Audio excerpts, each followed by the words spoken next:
Hey guys, Jathan here. Welcome back for another video. The last video that I posted, which I'll link to below in case you haven't seen it, details how I have set up my Linode, which I'm going to use to demonstrate what we're talking about today. In that video, I also talked about, very briefly, but I mentioned Kopia, which is a piece of software used for doing backups, incremental backups, including compression, encryption, deduplication, etc., etc. So, without further ado, we're going to kind of jump straight into things here. But very quickly, I want to talk about this idea of 3-2-1 backups before we start working with Kopia. And so, 3-2-1 backups are basically the idea that we should have 3 copies of our data. 2 of those copies can be local, but they should be on different media or systems. And 1 copy should be remote, which in the case of a production system or setting, that should really be the cloud or some offsite storage provider, or even if you have multiple data centers that you manage that are in disparate places, that's fine. But yeah, as far as the 2 local copies, that could be as simple as your production working copy, which is just whatever is on your computer, and then it could be an external hard drive or a local file server. It could be a Raspberry Pi that's sharing out an SMB mount that's also mounted on an external hard drive on that Pi. Whatever it is, 2 local copies, 1 remote copy. And why do we do this? Well, typically, if we do actually have to restore something, it's a lot cheaper and faster to do it from a local copy. And then the cloud copy is really for like a true disaster recovery scenario, or if something happens, if our house burnt down, God forbid, both of our local copies presumably would be gone. So at that point, we would be reliant on the remote cloud copy to restore our data. So what are some considerations when we're designing a backup scheme? And I should say here real quick, my previous position before the job that I have now, I was in charge of a whole bunch of storage. I ran lots of storage. I helped people manage their storage and design their own, retention policies and stuff like that. So I have put a lot of thought into these types of things, and I've worked in a couple of different regulated environments. So I have some pretty good perspective here, I think. So the first question that a lot of people don't think about is how to handle something like symlinks. Do you want to follow a symlink? Do you want to copy symlinks, if your software even supports that, or do you want to just completely ignore symlinks? If we were using something like S3 command to just copy or sync a directory to S3, for example, S3 does not support symlinks, so they just get ignored.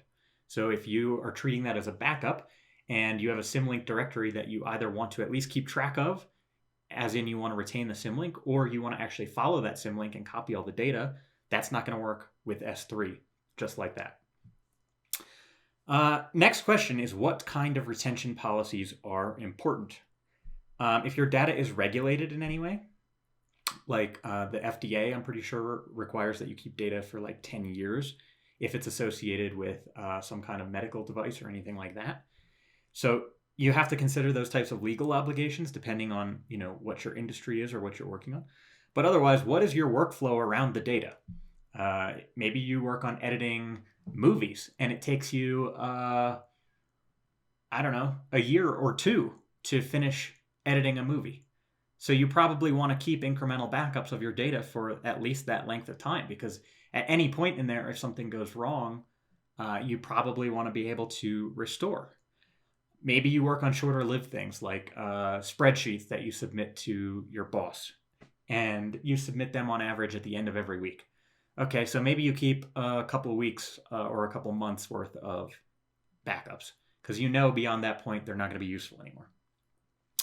And then the last point here is, how should we actually create our backups? How should backups be created? I mentioned earlier using S3 command and syncing or copying directories. That works unless you have symlinks. So in that case, it doesn't work. A direct copy works for really simple things. Maybe you have your Mac Mini and you just copy files to an external hard drive if they're important. Okay, that's fine. But something that does encryption, deduplication, compression, etc. can be really useful. The tool, of course, we're going to be talking about today is Kopia. I have just started kind of dabbling with Kopia, but there's a reason that we're talking about it, and I'll mention that in a little bit. But Kopia does encryption client side, it does deduplication, and it can do compression. So what does that mean? Well, at least for your cloud copy of your data, you pay for everything you store in the cloud, right?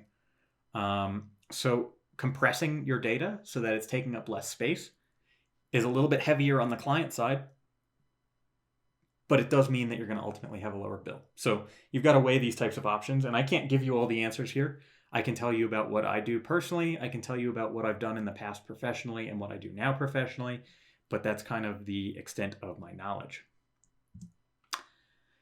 I want to take a second to talk specifically about the offsite copy of your data. So let's assume here that we have, our laptop, desktop, whatever.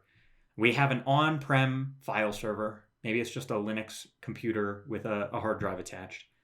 I personally don't recommend copying your cloud backup from your on-prem backup. And the reason for that is if there ever is an issue creating a backup from your laptop to your file server, you're then propagating that issue to the cloud if you copy directly to, if you take your already second copy and make it your third copy, if there becomes an issue with the second copy, you inherently already ruin your third copy. If you copy directly to two locations from your primary, and especially if you use different methods between the two, so maybe I copy to my on-prem server using just a simple copy, but then for my cloud copy, I use something like Kopia. Well, now there's a chance that even though I've made a mistake copying my files locally, or there's some kind of, perhaps a corruption issue, that I still have perfectly good backups in the cloud via Kopia. And since they were taken in totally different ways, whatever issue affected one method didn't affect the other. So my recommendation is it's a little bit more stress on your client machine to make two copies and back up to two locations. But in my opinion, it's worth that, the extra CPU cycles, time, network, whatever the case may be. And then the other thing about the offsite copy is, of course, Amazon, AWS, GCP, whatever, all relatively secure, and they offer a lot of tools to help make things more secure. But encrypt your data client side so that if AWS did have some kind of breach, even if your data were exfiltrated from AWS to some third party, without your decryption key or password or whatever you're using client side, they still couldn't actually use your data, whoever that third party is. The other thing is that for true backups and ransomware protection, we really want to make sure that the client, so in this case, our laptop or desktop, can't actually modify or delete its own backups. So that if that machine were compromised, the person who compromised it couldn't also delete the backup, so you would still be able to restore. Now, I will be completely honest, for my personal backups, for my on-prem copy, I have the ability for my client to modify its own backups. But my cloud copy is completely safe from any type of malfeasance in that way. So again, you have to make these risk-benefit sort of analyses for yourself. For me, I'm comfortable with my cloud copy such that I think it's okay for my clients to have access to their own backups within my own house. And then the last thing here, this is my last sort of slide, is backups are really only worthwhile if you can actually restore from them. And you only know if you can restore from them when you actually do it. So it's really important that you regularly do test restoring a couple directories or files or whatever. And it's even better if you can automate this somehow. We'll probably talk about in a future video a couple of strategies for doing this. Honestly, once you start to get up into, terabytes, hundreds of terabytes, or even petabytes of data, which is the scale that I've worked on before, it's really hard to verify all of your backups on a regular basis. So you kind of have to do the best that you can do and pick and choose which backups you're verifying at what frequency. The last thing here is, depending how your backups are being created, run an appropriate sanity or integrity check regularly. So tools like Borg Backup, Kopia, Restic, they all provide commands to test the integrity of your backups. And for the most part, in my experience, they do a pretty good job detecting when there are issues. And in some cases, there are issues that you can work through and restore your backups to good working order. And in other cases, they're actually not. And then you kind of have to start over and you're without backups until you do. But at least you know that that's the situation. And, realistically, as long as your primary copy and your backups don't fail at the same time, you're in an okay place if that sort of thing happens. I mean, it's not ideal. Of course, nobody wants it to happen, but it is something that can happen, does happen, and that's just life. And I can tell you 100% as somebody who managed storage professionally, these types of things happen on production systems all the time. I mean, I don't want to say often, but I mean, they happen. So, all right, so that's the end of the presentation here. I'm going to hop over to my terminal. And this is logged into a Fedora box running on Linode, which again, if you haven't seen my last video where I talked about the stack script I wrote to actually turn this up, go ahead, check that out if you're interested. But essentially, I am in my home directory just as my normal user here. And we're going to go ahead and create a directory here called Very Important Files. And inside of there, we're going to go ahead and touch a couple of files. And if you're not familiar with what touch does, essentially it just goes ahead and creates an empty file. If it's not already there, if there is already a file there, it will modify the time at which it was last modified. So anyway, we have made our very important files. Let's pretend that these were actually very important files that we have in our home directory. And, we want to make sure that we have protection in case something happens to these files. Maybe we make a bad edit. Maybe we accidentally delete them. Maybe something else happens. And so I'm going to go ahead and become root here on this box. And if I go ahead and type the mount command here, you're going to notice here that I have an external device, dev SDC, mounted at mount Kopia testing. And I'll go ahead and blow this up a couple of sizes here so we can see everything. Okay. So this is basically the equivalent of me plugging in an external USB hard drive to my laptop, my Mac, whatever the case may be. And, obviously this is the best I can do with a cloud resource, something running on Linode. So for all intents and purposes, we are going to pretend that this is some kind of file server mounted from an external source or an external hard drive or something like that. And everything I'm doing here still applies just the same. It's just an ext4 file system that we've mounted. And we're going to go ahead and we're going to set up some backups using Kopia from our primary system here running on Fedora to our external mount. Now, one thing you might immediately notice and ask is, why am I doing this as root if I'm interested in my home directory, my user being Jonathan? And the answer is really actually that it's an extra layer of security. If the Jonathan user were to be compromised, they would still not have access to their own backups, which is something I talked about earlier. Now, if this whole box were compromised, if root were compromised, that's obviously something that we're not considering here. That's where our cloud copy would come in handy. But for right now, at least if the Jonathan user becomes compromised and all the files get encrypted or deleted or something like that, but the person doesn't have access to the root account on this box, then we're still in pretty good shape. We're protected. So I recommend, even for local backups, always running them as root and protecting them from your normal users on your system. So I've gone ahead and already installed Kopia on this system. You can go ahead and look at their install documentation, depending whether or not you're on, CentOS, Debian, Ubuntu, Mac OS, even Windows. Kopia does work, although full disclosure, I've not used it on Windows.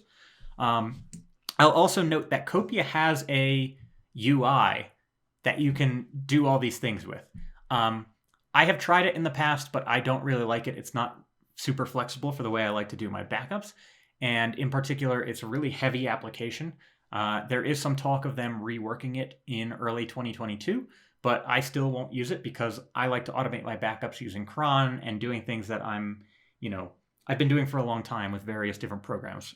Personally, I primarily use Borg Backup for a lot of my stuff, but the reason we're using Kopia here is because it's a single binary. Even if you were running on a Linux distribution that didn't have package management or something, it's just a single static binary. You download it, you run it, you're good to go. And so it's really simple. It's also, there's no server software to go with it or anything like that. It just runs. It kind of just works. It's relatively simple to get a hold of. So we're going to start by using Kopia in these videos, and from there we will eventually expand to using Borg and stuff like that. Before anybody asks, yes, I'm aware of Restic. Restic is fine for doing S3 backups and stuff like that. In the past, I have had some issues with it.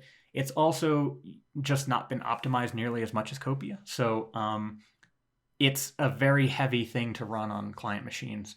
And especially, if you're trying to back up a Linode or a Vultr with 512 megs of RAM, there are cases where Restic is straight up going to fail for you because it just doesn't have enough memory.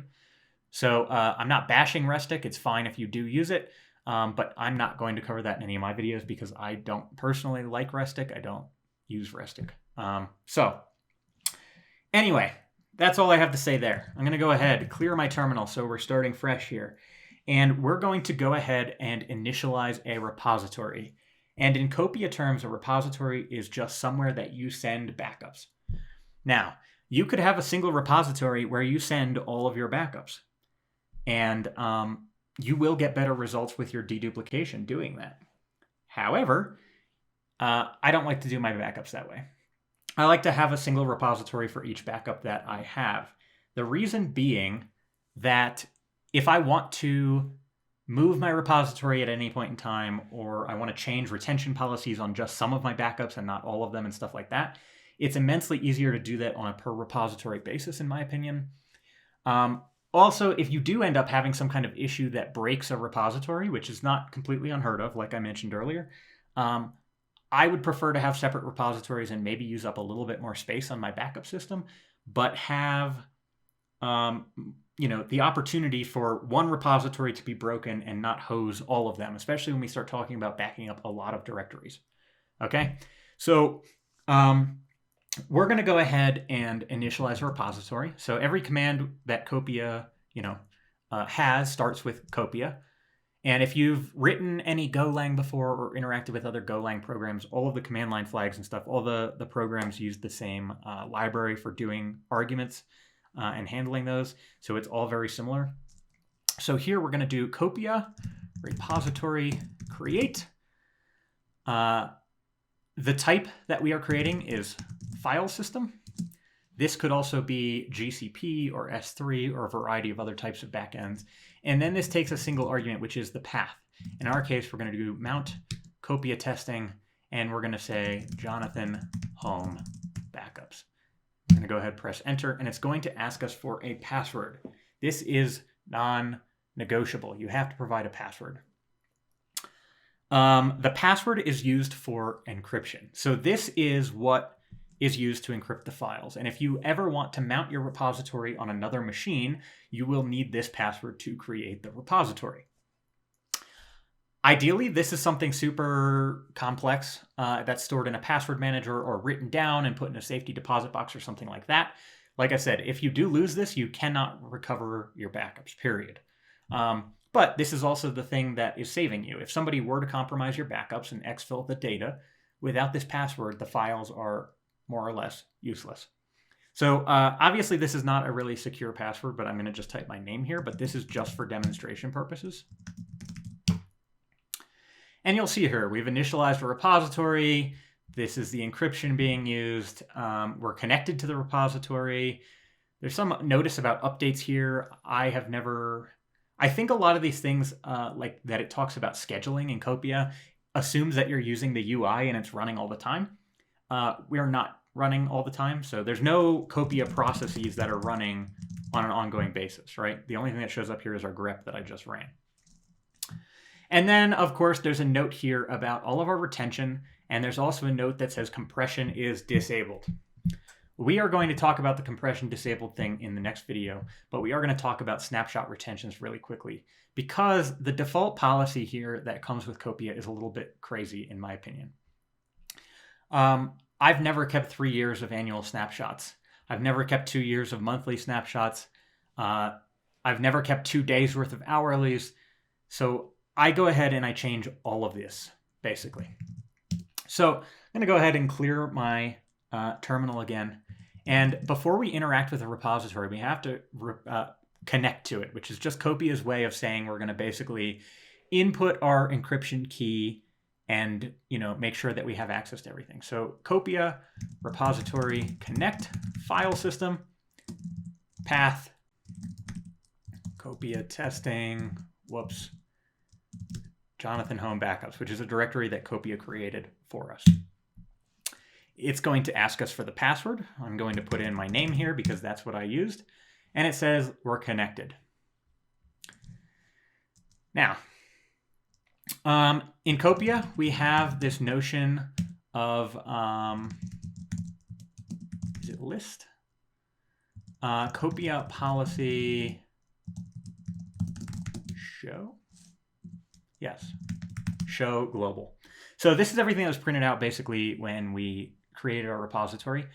But when we talk about global policy in Kopia, it is global to the repository. So if I have multiple repositories, a global policy, when I modify that, is only for the repository that I am currently connected to.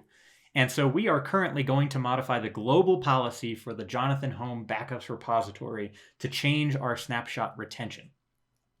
Now, again, you have to decide what you want to keep in terms of snapshots for yourself. But for me, this is what I like to do for local backups. So Kopia policy set, keep annual 0.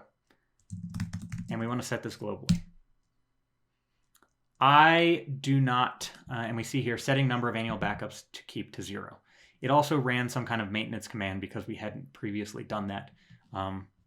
You can ignore that. I don't keep backups for that long locally. Then Kopia policy set keep monthly 3 global. I keep 3 months worth of backups. That's as long as I can go back. Policy set keep weekly 4. I do keep 4 weeks of weeklies. Policy set keep daily 7. And then last but not least, this is one that's actually relatively unique to Kopia, and that is keep latest. And I set that to 20. And then I take snapshots at a 15-minute interval. So based on keeping 20, that means I can go back for 5 hours worth of backups. If I make a mistake when I'm editing a config file or I accidentally wipe out my home directory or something like that, if I haven't noticed for 5 hours, I probably don't deserve to recover it. That's just me.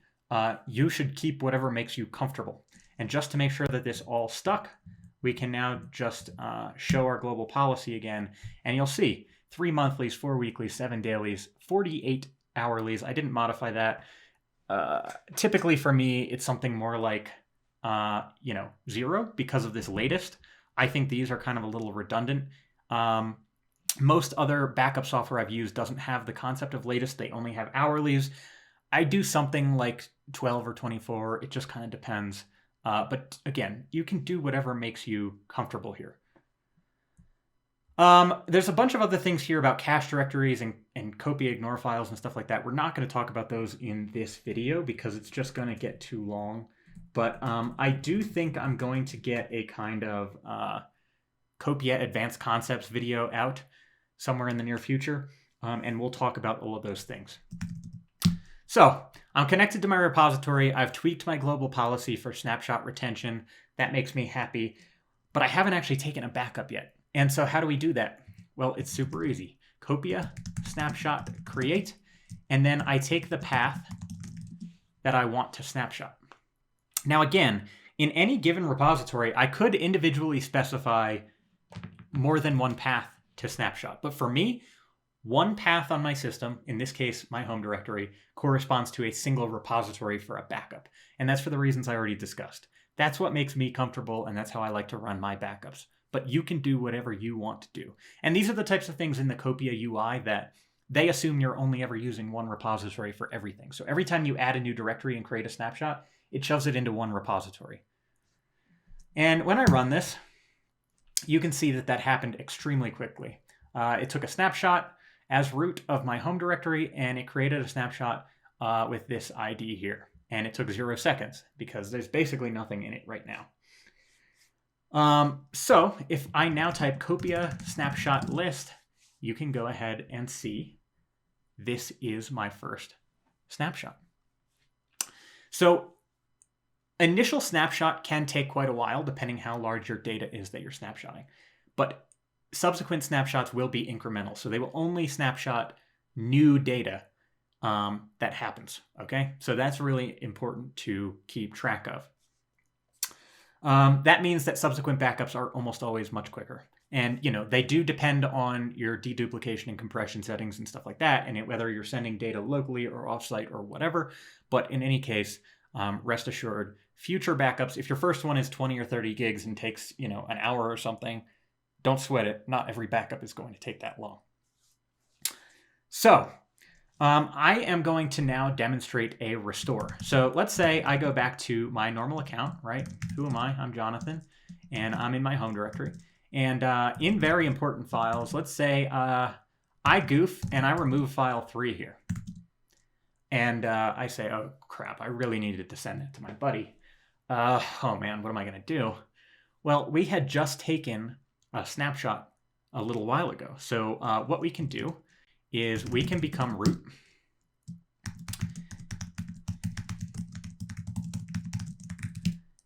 And one thing I should mention is when you're done interacting with a repository, so you get rid of the encryption key in memory or anything like that, it's good to disconnect. So we're going to go ahead now and reconnect. So Kopia repository connect file system. We put in our path. And it's going to ask for a password. We type that.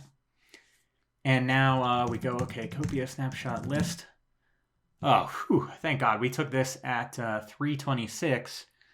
That was a couple minutes ago before I deleted that file. This is great. So this right here is our snapshot ID. And we're going to go ahead and need that, use that to restore from this snapshot. And the restore is super, super simple. So I'm going to go ahead and copy this snapshot ID, and then I'm going to type Kopia snapshot restore. I'm going to paste in my snapshot ID, and then its relative paths from where you created your snapshot. So in my case, it's very important files / file 3. And I'm going to restore that to home Jonathan, very important files, file 3. And you'll see restoring to local file system, process 1, restored 1 file, blah, blah, blah. So if I now go to home, Jonathan, very important files, and I look, oh my gosh, here's file 3 with the original file mode and ownership all in place and the original modification time and everything. Oh my gosh, Kopia just absolutely saved us. So we're done doing that restore. We're now going to go ahead, Kopia disconnect, repository disconnect. Whew, that absolutely just saved us. So that is inherently the value in having something like Kopia just create a local copy of files for you. Now, the 2 directories that I always back up on any system without thinking about it is my home directory and Etsy. All my configuration files, of course, in Etsy, and all my configuration directories. If I make a mistake there, it can have pretty severe consequences for your operating system. And of course, this is where you'd be working in a lot of cases. So I recommend at least those 2. Obviously, you can decide for yourself whether or not you want to use a single repository, multiple repositories, which directories you want to back up, what your snapshot retention should be, and all of that. Last thing.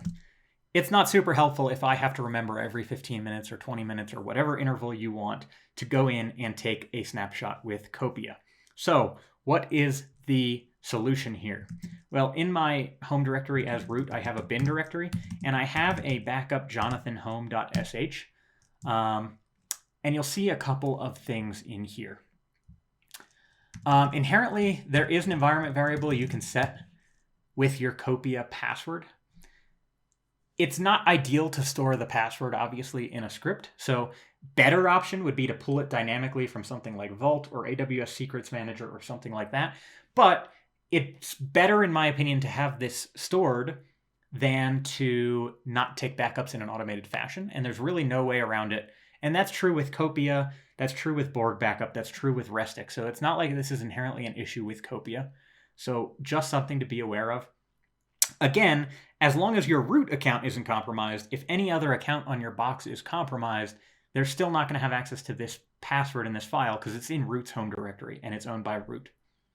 So what do we do here? We export our Kopia password as an environment variable. We connect to our repository. We create a snapshot of our home directory. And then I have added one single command in here, and that is Kopia maintenance run -- full. What does this do? When a snapshot in Kopia is marked for deletion because of your retention policy, it is not actually deleted until a maintenance is run. It's only marked for deletion. So running this maintenance will clean things up. It checks the integrity of your repository. So looking at the output of this maintenance command is important. Obviously, we're running this in an automated fashion via cron in the background, or that's the goal here. So you're not always going to see the output of this command. So I recommend setting up some kind of logging. Again, most likely in our future, a future Kopia video, I'm going to talk about how to actually detect issues in your repository and look out for that. Admittedly, I have not been able to force an issue in one of my Kopia repositories at this point, so I have to look into how to do that so I can demonstrate for you. And then the last line here, as always, is Kopia repository disconnect, and that's so that nothing is stored in memory or on disk that would reflect your encryption key or your password or anything like that. So there is that script. But how do we actually want to run it in an automated fashion? Well, here on Fedora, we have something called cron. I mean, most distros, all distros have cron if you install it or whatever. On Fedora, CentOS, Red Hat, the service itself is called cron-d. On Arch and others, it would be crony. But in any case, I want to edit the root cron tab, and I'm going to say I want to run this every 15 minutes. So this is a shorthand in newer versions of cron. You can say every 15 minutes do something. And then the path is root bin backup Jonathan home.sh. And I'm going to go ahead and save that. And rest assured, at a 15-minute interval, this script would run. Quick note, make sure that your script is set executable or cron is going to choke and will not be able to run it. And the other thing is make sure that your script has, and mine actually doesn't here, a proper shebang. So that way, if you wanted to write it in Python or anything else, cron knows how to interpret the script. So that was a little bit fast, but that is very basic how to get up and running with Kopia. Again, you could just as easily be doing this to an external drive connected to your Mac or Linux machine. It does work on Windows. I'm not sure about the particulars there as I've not used it. If there's a lot of interest, I could probably go ahead and put together a video on Windows about how to use Kopia. I showed you how to restore a file because, of course, no backup is super useful if you can't actually restore from it. So reference that as needed. And I will put a link to the documentation for Kopia in the description of this video. I will note their documentation is probably kind of one of the weaker points of the project. That's not me bashing anybody involved with Kopia or Kopia itself. It's hard to write good documentation, especially when you're not getting paid and it's an open source project and you're always constantly working to fix bugs and field bug reports and interact with people on GitHub and all that stuff. So in any case, I want to wrap this up so it's not too long. In the next video, we will talk about some of the advanced concepts within Kopia that I talked about, which will include logging of our maintenance cycles. We'll talk about compression, and I'm not sure if it'll be in the same video or a separate one, but we are also going to talk about using Kopia with an S3 backend and enabling some level of ransomware protection. Sorry, guys, I'm choking on my words here. Enabling some level of ransomware protection in S3 by using object versioning and Kopia point-in-time restores. So, thanks for tuning in. I really appreciate it, guys. Like this video if it was helpful. Comment below with any questions, concerns, anything I could add to that future video that you think would be helpful. There is a ton of stuff involved with Kopia that I didn't touch on here. There are ways to ignore certain directories and stuff like that when you're backing up and creating a snapshot. We will talk about some of that. Some of it, though, you're going to have to just go grok the documentation if you want to know more about it. So thanks for watching. Appreciate you guys, and I will talk to you soon.